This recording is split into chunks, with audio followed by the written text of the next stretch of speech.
Tea ತಗೊಳ್ರಿ. ಕೊಡಮ್ಮ. ಯಾಕ್ರಿ ಏನಾಯ್ತು ಸಪ್ಪ ಕುತ್ಕೊಂಡಿದ್ದೀರಲ್ಲ ಬೇಜಾರಲ್ಲಿದ್ದೀರಾ? ಖರ್ಚುಗಳು ಹೆವಿ ಆಗ್ಬಿಟ್ಟಿದೆ ತಲೆ ಎಲ್ಲ ಕೆಟ್ಟೋಗ್ತಾ ಇದೆ. ಯಾಕ್ರಿ ಏನಾಯ್ತು? ಏನ್ ಖರ್ಚು? ಈಗ ನೋಡ್ ಮೊನ್ನೆ ಕಾರ್ ಸರ್ವಿಸ್ ಕೊಟ್ನಾ, ಅವನೇನಂದ ಜನರಲ್ ಸರ್ವಿಸ್ ಕಡಿಮೆ ಆಗತ್ತೆ ದುಡ್ಡು ಅಂದ. ಶೋರೂಮ್ ತಗೊಂಡೋಗಿ ಬಿಟ್ಮೇಲೆ ಈಗ ನೋಡಿದ್ರೆ ಅವನು ಇಲ್ಲ ಗಾಡಿ ಲೈನರ್ ಹೋಗಿದೆ, ಡಿಸ್ಕ್ ಪ್ಯಾಡ್ ಹೋಗಿದೆ, ಡಿಸ್ಕ್ ಹೋಗಿದೆ, ಅದು ಹೋಗಿದೆ, ಇದು ಹೋಗಿದೆ ಅಂತ ಇಷ್ಟು ಉದ್ದ ಬಿಲ್ ಮಾಡಿದಾನೆ. ಈಗ ಅದ್ ಖರ್ಚು, ಆಮೇಲೆ ನೋಡಿದ್ರೆ ರೆಂಟ್ ಕಟ್ಟಬೇಕು, EMI ಕಟ್ಟಬೇಕು, ಮೇಲಿನ ಮೇಲ್ ಖರ್ಚುಗಳು, ಎಲ್ಲಾ ಖರ್ಚುಗಳು ಜಾಸ್ತಿ ಆಗ್ತದೆ. ಕೊಡೋ ದುಡ್ಡುಗಳು ಕೇಳಕ್ ಹೋದ್ರೆ 1 ತಿಂಗಳು ಬಿಟ್ಕೊಡ್ತೀನಿ, 2 ತಿಂಗಳು ಬಿಟ್ಕೊಡ್ತೀನಿ ಅಂತಿದ್ರೆ ಏನ್ ಹೇಳ್ಬೇಕು ಅನ್ನೋದೇ ಗೊತ್ತಾಗ್ತಿಲ್ಲ ನನಗೆ. ಅದೆಲ್ಲ ಹೋಗ್ಲಿ ಬಿಡು. ಈಗ ಶನಿವಾರ ಆನಿವರ್ಸರಿ ಬರ್ತಲ್ಲ, ಏನ್ ಗಿಫ್ಟ್ ಬೇಕು ನಿಮಗೆ? ಏನ್ ಗಿಫ್ಟ್ ಬೇಡ ಬಿಡ್ರಿ. ಇನ್ನೇನ್ ಇಷ್ಟ ಖರ್ಚುಗಳ ಮಧ್ಯೆ ಇನ್ನೇನ್ ಗಿಫ್ಟ್ ಕೊಡ್ತೀರಾ?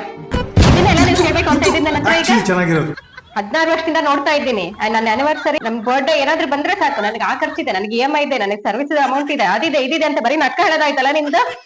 ಈ ಸತಿ ನನಗೆ ಆನಿವರ್ಸರಿಗೆ ಐಫೋನ್ ಕೊಡ್ಸಿದ್ರೆ ಸರಿ. ಹೇಳಿ ಅರ್ಥ ಆಯ್ತಾನೆ? ನೆನ್ಪಿಟ್ಕೊಡ್ರಿ ಅಷ್ಟೇ. ಈಗ ಇವೆಲ್ಲ ನನ್ನ ಹತ್ರ ನಡೆಯಲ್ಲ.